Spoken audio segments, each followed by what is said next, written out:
Hello प्यारे विद्यार्थियों, good morning, नमस्कार, राधे राधे। आप सभी का फ्यूचर कोचिंग क्लासेस में बहुत बहुत स्वागत है। आज हम आपके लिए यूपी ट्रिपल एससी के थ्रू जो आपकी वैकेंसी ऑडिटर और अकाउंटेंट की आई हुई है, उसमें आपका जो मेन टॉपिक कॉमर्स है उस पर हम चर्चा करने वाले हैं। उसका आज आपके लिए इंट्रोडक्शन क्लास आज आपके सामने है, ठीक है, जिसमें हम आपके लिए 100% सफलता की गारंटी के साथ आपके साथ जुड़ रहे हैं।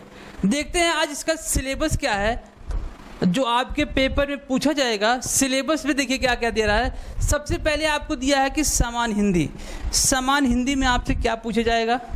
सामान्य हिंदी का जो बेसिक है उसमें आपसे 40 क्वेश्चन पूछे जाएंगे, और जो आपका सामान्य बुद्धि परीक्षण है उसका 40 क्वेश्चन होगा। इसके बाद सामान्य जानकारी से 40 क्वेश्चन होगा। आपका मेन टॉपिक जिसे हम अकाउंटेंसी, बही खाता और जिसमें अंकगणित का भी कुछ क्वेश्चन शामिल होगा, वो आपका आएगा कितना? 60 क्वेश्चन आएगा, ठीक है। टोटल आपके 180 क्वेश्चन होने वाले हैं, और आपका टोटल मार्क कितने का होगा? 200 का। आपका जो ये वाला पोर्शन है, अकाउंटेंसी का जो पोर्शन है, आपके सिलेक्शन का बेस पॉइंट कौन होने वाला है? अकाउंटेंसी। क्यों? क्योंकि यहाँ से आपको 60 क्वेश्चन मिलने वाले हैं। आपको यहाँ से 60 क्वेश्चन मिलने वाले हैं। और ये वैकेंसी जो आई हुई है, बीकॉम प्लस जिसके पास ओ लेवल है, केवल ओ लेवल, इसके समकक्ष कोई भी डिग्री आपको एक्सेप्टेबल नहीं कर रहा है। ये आपका केवल बीकॉम प्लस ओ लेवल अगर आपके पास है तब आप इस वैकेंसी के लिए आप अप्लीकेबल हैं, अदरवाइज आप इसमें फॉर्म फिल नहीं कर सकते हैं। तो आप लोग के लिए एक बहुत अच्छा अवसर है जिसमें 530 सीट आई हुई है, जिसमें असिस्टेंट ऑडिटर और अकाउंटेंट दोनों शामिल हुए हैं, ठीक है। तो ये क्या था? आपका सिलेबस था। हम किस पे चर्चा करने वाले हैं? आपके बही खाता लेखा विधि, जो आपका मेन सिलेबस, उस पर हम चर्चा करने वाले हैं। चलिए देखते हैं इसमें क्या क्या पूछेगा। ये वाला पोर्शन, जो आपका ये वाला पोर्शन है बही खाता का, ये आपको पढ़ना है हमारे साथ जुड़ के, और हम आपको 100% सफलता के साथ आपको जॉब दिलाएंगे, ठीक है। देखिए क्या क्या पूछने वाला है आपका बही खाता में। आपका जो बेसिक, आपका 11-12 का जो बेसिक है, क्या क्या बेसिक्स होता है? लेखांकन के आधारभूत सिद्धांत, अवधारणाएं और जनरल एंट्री, बैलेंस शीट, ये क्या होते हैं? बेसिक्स होते हैं। ये तो आपके हर पेपर में और यहाँ पर ऑडिटर के पेपर में भी आपसे पूछा जाएगा। इसके बाद क्या क्या आने वाला है देखिएगा। इसके बाद आने वाला है जो आपका समायोजन होता है, एडजस्टमेंट फाइनल अकाउंट में। स्पेशली इसमें किया गया क्या क्या पूछेगा देखिएगा। इसमें स्पेसिफाई किया गया है डेप्रिसिएशन से क्वेश्चन आने वाला है। इसके बाद बैड डेट का जो प्रोविज़न बनाया जाता है वहाँ से क्वेश्चन पूछेगा। आउटस्टैंडिंग और प्रीपेड से क्वेश्चन आपका मिलने वाला है। इसके बाद आपका दिया है वैल्यूएशन ऑफ स्टॉक, जो आपका AS2 है, जो आपका AS2 है, पूरा का पूरा आपको यहाँ पे मिलने वाला है।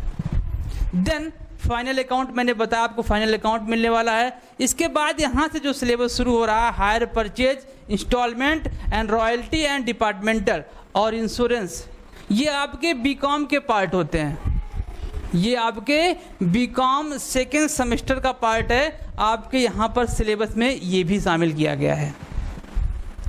ये देखिए क्या कर रहा है कि दोहरी लेखा प्रणाली, डबल एंट्री सिस्टम, जो आपका बेसिक है, जिसके बेस पर हम जनरल एंट्री करते हैं, वो आपका यहाँ पर दिया गया, सबसे लास्ट में दे रहा है, जबकि इसको सबसे पहले देना चाहिए। और देखिए बैंक समाधान विवरण, बैंक समाधान विवरण आपके 11th के सिलेबस में मिलेगा। बैंक रिकन्सिलेशन स्टेटमेंट, ठीक है। इसके बाद कॉमर्स के क्वेश्चन खत्म होते हैं, इसके बाद कहाँ से शुरू हो रहा है, कंप्यूटर का क्वेश्चन शुरू हो रहा है। अकाउंटिंग को कैसे मैनेज किया जाता है कंप्यूटर पर, यहाँ से क्वेश्चन पूछेगा, मतलब कि टैली से आपसे क्वेश्चन पूछ सकता है। ठीक है, ई बैंकिंग क्या होता है, टैक्सेशन क्या होता है, आरटीजीएस क्या होता है, ये सब बैंकिंग के सिस्टम होते हैं। आपको थोड़ा बहुत बैंकिंग से भी क्वेश्चन मिलने वाला है आपके पेपर में। ठीक है, तो ये किसका था, बही खाता का सिलेबस था जो आपके पेपर में 60 क्वेश्चन में शामिल होगा। ठीक है, तो आज हम स्टार्ट करते हैं थोड़ा सा ओवरव्यू, लेखांकन, अकाउंटिंग, पुस्तपालन क्या होता है, ये आपका इंट्रोडक्शन क्लास होगा, जिसमें हम आज सीखेंगे लेखांकन क्या होता है। लेखांकन का मतलब होता है कि जो व्यवसायी के द्वारा जितने भी ट्रांजैक्शन होते हैं उन ट्रांजैक्शनों को रिकॉर्ड करना, उनको समराइज करना, उनका बाद में फिर समराइज करके रिकॉर्डिंग करके एनालाइज करना, क्या कहलाता है, लेखांकन कहलाता है। इसको हमने कुछ परिभाषा के रूप में आपके सामने पेश किया। देखिए क्या कह रहा है कि लेखांकन का आशय मौद्रिक लेन देनों का लेखा करना, लेखा का मतलब जर्नल एंट्री करना। दूसरा कह रहा है कि वर्गीकृत करना, वर्गीकृत का मतलब होता है क्लासिफिकेशन, क्लासिफिकेशन को हम अकाउंटिंग भाषा में लेजर के नाम से जानते हैं। देन उसका निष्कर्ष निकालना और लास्ट में क्या कर देना, विश्लेषण करना और निर्वचन करना, मतलब कि एनालाइज करके उसको अकाउंटेंट के सामने और मैनेजमेंट के सामने इसको पेश करना क्या कहलाता है, अकाउंटिंग कहलाता है। देखिए इसका छोटा सा पार्ट दिया गया है, लेखांकन कहाँ से स्टार्ट होता है और कहाँ खत्म होता है। कह कि लेखांकन तलपट से आरंभ होता है और फाइनल अकाउंट पे जाके खत्म होता है। मतलब कि उससे पहले भी कुछ प्रक्रिया होती होगी। जी हाँ, उससे पहले प्रक्रिया होती है पुस्तपालन की। पुस्तपालन का मतलब होता है लेन देनों से शुरू होकर लेजर तक जो क्रिया होती है उसे हम पुस्तपालन कहते हैं। पुस्तपालन का मतलब होता है कि हम अपने जो हमारे अकाउंट्स ऑफ बुक्स होते हैं, बुक्स ऑफ अकाउंट होते हैं, उनको मेंटेन करना क्या कहलाता है, पुस्तपालन कहलाता है। आपसे कई बार क्वेश्चन यहाँ से बन सकता है कि पुस्तपालन में क्या क्या शामिल है, पुस्तपालन में क्या क्या शामिल है। आपके पेपर के पॉइंट ऑफ व्यू से इम्पोर्टेंट टॉपिक है ये कि पुस्तपालन में क्या क्या शामिल। देखिएगा पुस्तपालन में क्या क्या शामिल है। सबसे पहले कह रहा है कि लेन देन यहाँ पे आएगा। सबसे पहला स्टेज आपका होगा लेन देन। लेन देन का मतलब होता क्या है, जो क्रय विक्रय होगा वो लेन देन की कैटेगरी में आएगा। लेकिन कौन सा लेन देन, जिसका मेजरमेंट किस में हो सके, मनी में हो सके, उसी को हम लेन देन कहेंगे। अदरवाइज किसी को हम क्या करेंगे, लेन देन की कैटेगरी में नहीं रखेंगे। पहला कंडीशन हुआ। तो ट्रांजैक्शन आपको समझ में आएगा, लेन देन जिसको हम मनी में मेजर कर सकते हैं। इट मीन्स कि सेल एंड परचेज, हमने किसी को पैसा दिया, किसी ने हमको पैसा दिया, हमने किसी को माल सेल किया, किसी ने हमको सेल किया, हमने परचेज किया, किसी ने हमसे परचेज किया। तो ये क्या हो जाएंगे, ट्रांजैक्शन हो जाएंगे। देन इसके बाद होता है मेमोरेंडम। मेमोरेंडम क्या होता है, मेमोरेंडम बुक, जिसे हम कहते हैं स्मारक पुस्तक बोलते हैं, स्मारक बुक बोला जाता है।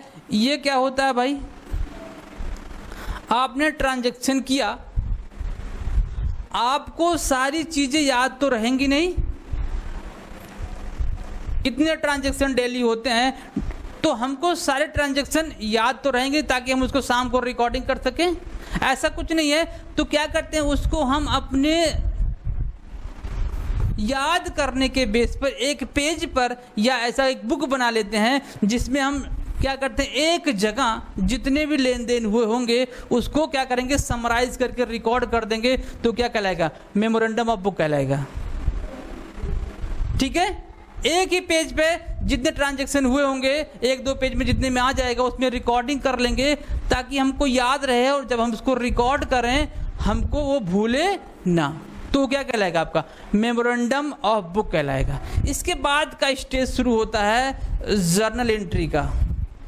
जर्नल एंट्री का हमने मेमोराइज के लिए मेमोरेंडम ऑफ बुक में रिकॉर्डिंग किया था। इसके बाद हम 1 बाय 1 उसको क्या करेंगे, जर्नल एंट्री करेंगे।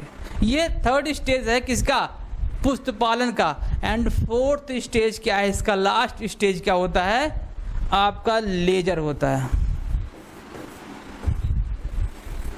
ये आपका पुस्तपालन का स्टेप होता है, ये जिसमें 4 को शामिल किया गया है।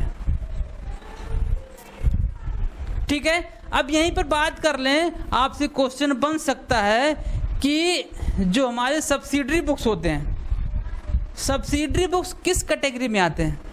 यहाँ से क्वेश्चन अराइज हो सकता है कि सब्सिडरी बुक्स पुस्तपालन में आते हैं कि लेखांकन में आते हैं। सब्सिडरी बुक को कहाँ शामिल किया गया है, पुस्तपालन में ही शामिल किया गया। किसके अंतर्गत, जर्नल एंट्री के अंतर्गत सब्सिडरी बुक्स को शामिल किया गया है। और सब्सिडरी बुक्स क्या होते हैं, ये भी तो क्वेश्चन आपके मन में आएगा ना कि सब्सिडरी बुक्स कौन कौन होते हैं। देखिएगा यहाँ पर सब्सिडरी बुक्स कौन कौन से हैं।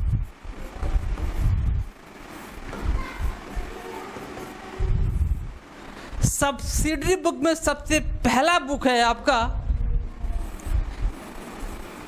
Cash book. कैश बुक को प्रधान बुक भी कहा जाता है। कैश बुक को प्रधान बुक के नाम से भी, प्राइमरी बुक के नाम से भी जाना जाता है। सेकंड आपका है परचेज, परचेज बुक। थर्ड आपका है सेल्स बुक। फोर्थ आपका रिटर्न्स बुक हो जाएगा। कौन सा, रिटर्न में आपके सेल आ जाएंगे एंड परचेज आ जाएंगे। सेल एंड परचेज किस में आ जाएगा, सब्सिडरी बुक में। और आपका पांचवा जो बुक होगा बिल्स पेबल बुक्स एंड छठा हो जाएगा बिल्स रिसेबल बुक्स। और लास्ट में जो कुछ जहां छूट जाएगा, जिसमें छूट जाएगा लिखने से, वो कौन सा बुक, पेटी कैश बुक। पेटी कैश बुक, पेटी कैश बुक का मतलब होता है कि जितने भी छोटे छोटे आपके ट्रांजैक्शन हुए हैं उनको लिखना किसमें, पेटी कैश बुक में। ये आपके सब्सिडरी बुक्स हैं, ये आपके सब्सिडरी बुक हैं। किसका पार्ट है ये भी पुस्तपालन का पार्ट है। मोस्ट इंपॉर्टेंट टॉपिक है आपके लिए, बात समझ आई ना। मोस्ट इंपॉर्टेंट टॉपिक, यहाँ से आपके क्वेश्चन बनते हैं। स्पेशली अकाउंटेंट के एग्जाम में यहाँ से क्वेश्चन जरूर पूछे जाते हैं। जो आप तैयारी कर रहे हो जिसकी, वहाँ से ये क्वेश्चन यहाँ से बन सकता है कि कौन सा बुक किस कैटेगरी में आता है। कंफर्म। देखिएगा इसके बाद का स्टेप क्या कहता है, इसके बाद का स्टेप होता है लेखांकन। इसके बाद का स्टेप आपका क्या है, लेखांकन है। लेखांकन में क्या शामिल है भाई मेरे, देखिएगा लेखांकन में हमने पुस्तपालन को कहाँ छोड़ा था, खाता बही पर छोड़ा था। पुस्तपालन को खाता बही पर छोड़ा था। इसके बाद का स्टेप आपका होगा ट्रायल बैलेंस का। ट्रायल बैलेंस, ट्रायल बैलेंस लेखांकन का सबसे पहला टॉपिक है। सबसे पहला स्टेज क्या है, ट्रायल बैलेंस। सेकेंड स्टेज क्या है आपका, सेकेंड स्टेज आपका है इसका फाइनल अकाउंट। फाइनल अकाउंट,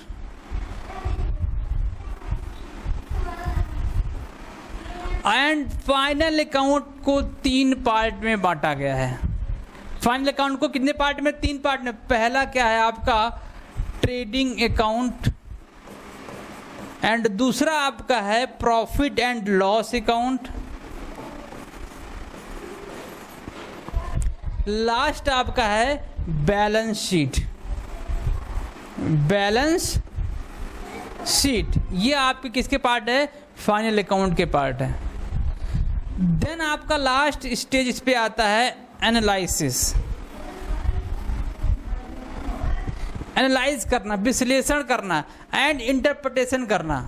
ये 3 स्टेप किसमें शामिल किया गया आपका लेखांकन में? अकाउंटिंग में 3 स्टेप को शामिल किया गया है। बहुत ही इत्मीनान से इसको समझेंगे। पुस्तपालन में 4 को शामिल किया गया है और अकाउंटिंग में 3 को शामिल किया गया है। पुस्तपालन में क्या क्या है? पहला ट्रांजैक्शन होगा, सेकेंड मेमोरेंडम होगा, थर्ड आपका जनरल एंट्री होगा एंड फोर्थ आपका लेजर होगा। एंड अकाउंटिंग में सबसे पहले ट्रायल बैलेंस, देन आपका इसके बाद फाइनल अकाउंट। फाइनल अकाउंट को 3 कैटेगरी में डिवाइड किया गया है, trading, PL and balance sheet and last आपका है एनालिसिस करना। किसका? जितने भी ट्रांजैक्शन हुए, रिकॉर्डिंग हुए, उसको एनालाइज करना। ये आपका लास्ट स्टेज है किसका? अकाउंटिंग का। ठीक है, तो ये क्या था? पुस्तपालन और लेखांकन था। आपसे क्वेश्चन कभी कभी पूछता है कि जो लेखांकन की परिभाषा है, लेखक के कौन से राइटर ने कौन सी परिभाषा दी है, यहाँ से क्वेश्चन बन सकता है। तो मैं 2-3 आपके लिए लेके आया हूँ। पहला क्या कह रहा है, एंथोनी ने क्या कहा है? देखिए एंथोनी भैया क्या कह रहे हैं कि लेखा विधि व्यवसाय से संबंधित सूचनाओं को, कौन सी सूचना? जो मौद्रिक रूप में हो। ध्यान से पढ़िएगा, कौन सी सूचना की बात कर रहा है? जो मौद्रिक रूप में होगा उसी सूचना की बात कर रहा है। उसको क्या करना? एकत्रित करना, उसको दोबारा से एकत्रित करने के बाद सारांश बनाना। सारांश बनाने का मतलब समझ लेना, क्या करना? जनरल एंट्री करना, लेजर बनाना, तलपट बनाना, तलपट से फिर क्या बनाना? फाइनल अकाउंट बनाना। ये क्या कहलाता है आपका? सारांश बनाना। और जब फाइनल अकाउंट बन जाता है उसके बाद उसका विश्लेषण करना तथा जानकारी देने का एक साधन है, उसको क्या बोला गया है? अकाउंटेंसी बोला गया है। आर.एन. एंथोनी भाई साहब कह रहे हैं। इसके बाद एक और है स्मिथ और यसबर्न, क्या कह रहे हैं अकाउंटिंग के बारे में? एक लेखांकन आर्थिक क्रियाओं के परिणामों को मापन करने और प्रतिवेदन देने का एक साधन है। ये कह रहा है कि जो रिकॉर्डिंग ट्रांजैक्शन हुआ है, उसका जो ट्रांजैक्शन पूरे साल का हुआ, उसको किसी के सामने प्रेजेंट करने का एक साधन है। वो कौन कह रहा है? स्मिथ और एसबर्न कह रहे हैं। प्रतिवेदन का मतलब क्या होता है? रिपोर्टिंग करना। जो लास्ट में हम पूरा ब्यौरा तैयार करते हैं, एक पेज पर उस ब्यौरे को हम जब प्रेजेंट करते हैं तो क्या कहलाता है? वो प्रतिवेदन कहलाता है। लास्ट में एक बियरमैन आ गए और डर्विन आ गए। ये क्या कर रहे हैं? लेखांकन का अर्थ वित्तीय सूचनाओं की पहचान करना,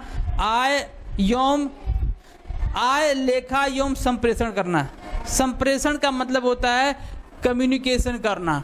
कम्युनिकेशन हम कब कर पाएंगे? जब हमको उस कंपनी का पूरा डिटेल हमारे पास होगा। डिटेल कहाँ पे होगा?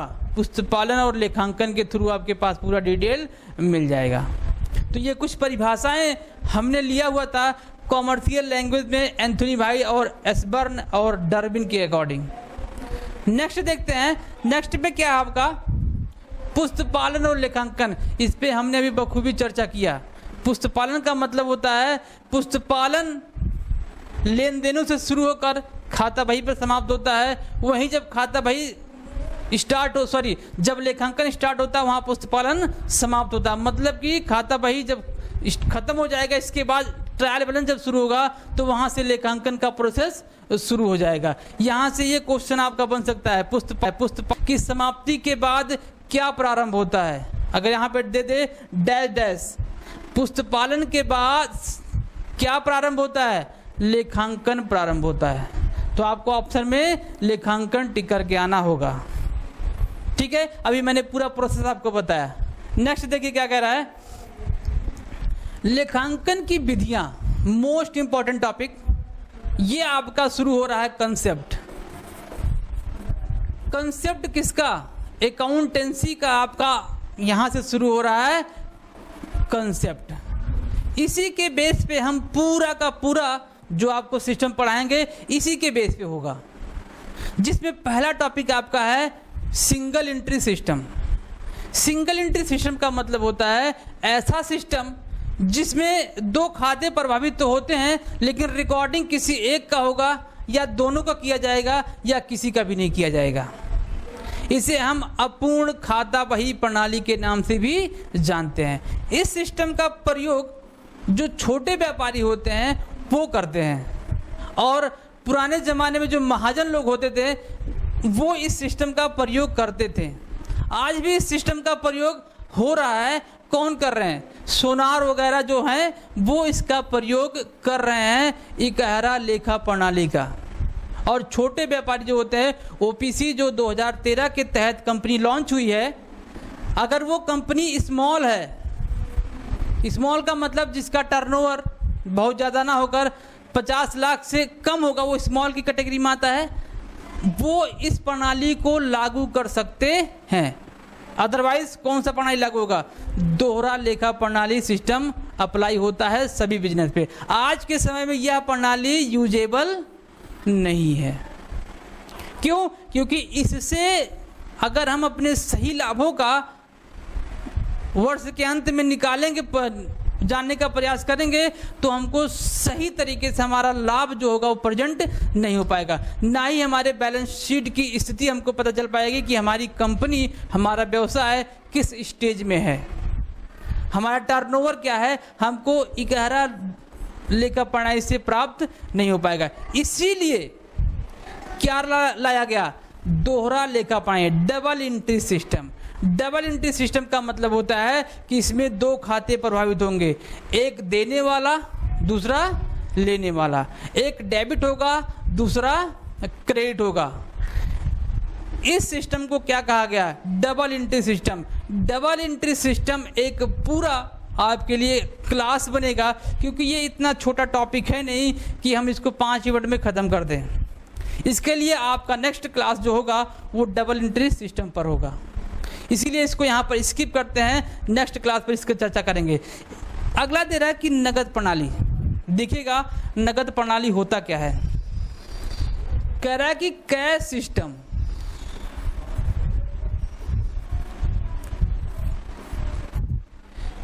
कैश सिस्टम सबसे लास्ट में एक और लिखा हुआ है एक्रूअल सिस्टम।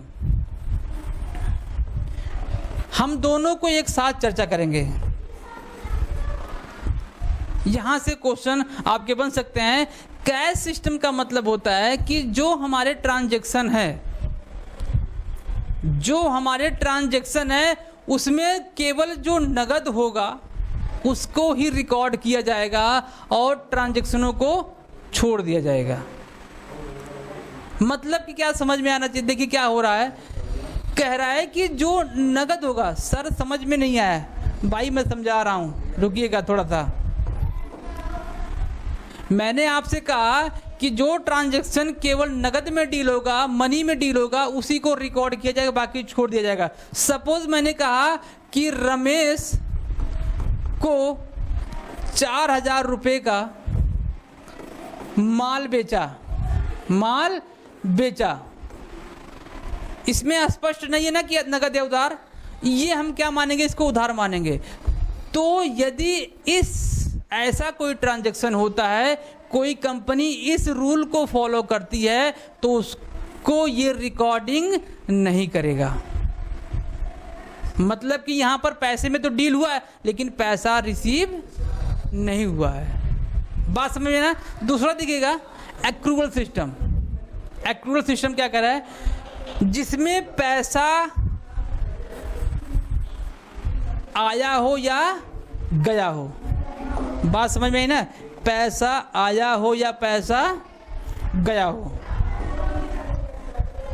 उसकी रिकॉर्डिंग तो होगी ही होगी। उसकी रिकॉर्डिंग भाई होगी ही होगी, लेकिन जो हमको पैसा मिलने की उम्मीद है, उपार्जन हो गया है, अदत्त है, बकाया है, उसका भी लेखा यहाँ पर किया जाएगा। मतलब कि यहाँ पर क्या होगा? अदत्त का भी लेखा होगा, पूर्व दत्त का भी लेखा होगा, उपार्जित का भी लेखा होगा और अनुपार्जित का भी लेखा होगा। किस सिस्टम में? एक्रूअल सिस्टम में।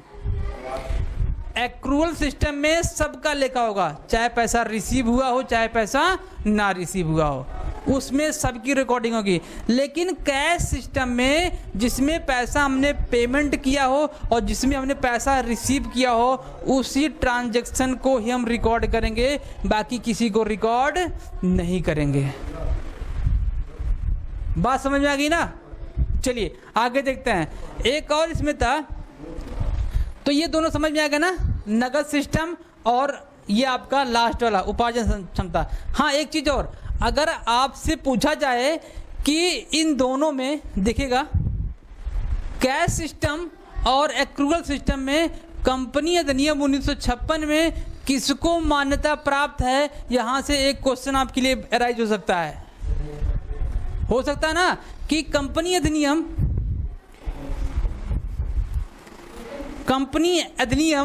1956 में किस सिस्टम को अप्रूव्ड किया गया है, तो वो सिस्टम कौन सा है? एक्रूअल। कैश सिस्टम को यहां पर अप्रूव्ड नहीं किया गया है। ठीक है, तो यहां से आपके लिए क्वेश्चन बन सकता है। आगे देखते हैं। देखिए ये क्या है, हमने इस पर चर्चा कर लिया, इस पे कर लिया, इस पे कर लिया। आपका ये बचा भारतीय प्रणाली बचा। भारतीय प्रणाली क्या होता है? भारतीय प्रणाली का मतलब है कि ये महाजनी कैथी, क्या जाना जाता है इसको? कैथी के नाम से जानते हैं। जो भारतीय प्रणाली है महाजनी, और ब्रैकेट में कैथी प्रणाली के नाम से जाना जाता है। कैथी प्रणाली क्या है? कैथी प्रणाली का मतलब है ये केवल और केवल कहाँ यूज होता है? भारत में यूज होता है। भारत के जितने भी राज्य हैं, जितनी भी भाषाएं बोली जाते हैं, जिस राज्य में इसका प्रयोग किया जाता है, उस राज्य में उसके भाषा के अकॉर्डिंग इसका प्रयोग होता है। गुजरात में गुजराती है ना, पंजाबी, उड़िया, जो भी भाषा बोली जाती है उसके अकॉर्डिंग इसको बनाया जा सकता है। तो ये आपका क्या था? लास्ट देखिए क्या था आपका? भारतीय प्रणाली। ठीक है, देखो एक चीज और इसमें देखते हैं। नगद प्रणाली सिस्टम में, नगद प्रणाली सिस्टम यूज कौन करता है, इस पे हम थोड़ा सा और चर्चा कर लेते हैं, क्योंकि ये इंपॉर्टेंट टॉपिक है, इसी पे हम चर्चा करते हैं। नगद प्रणाली सिस्टम, इसको कंपनी एक्ट 1956 इसको मान्यता नहीं देता। पहला क्वेश्चन। दूसरा देखिएगा, इसको यूज कौन करते हैं? इसका यूज कहाँ होता है? इसका यूज होता है जो कोई ट्रस्ट हो, कॉलेज हो, स्कूल हो, कॉलेज हो, स्कूल हो, कोई इंस्टीट्यूट हो, हॉस्पिटल हो,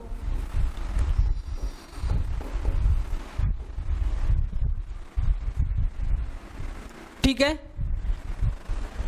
इस टाइप के जो होते हैं, जो केवल और केवल सामाजिक कल्याण के उद्देश्य से बनाए गए होते हैं, मतलब कि जिनका उद्देश्य लाभ कमाना नहीं होता है,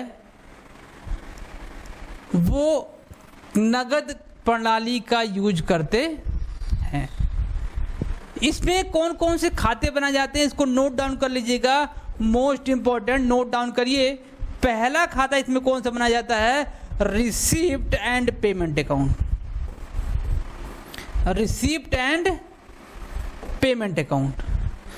दूसरा खाता इसमें बनाया जाता है income and expenditure account. Income and expenditure account.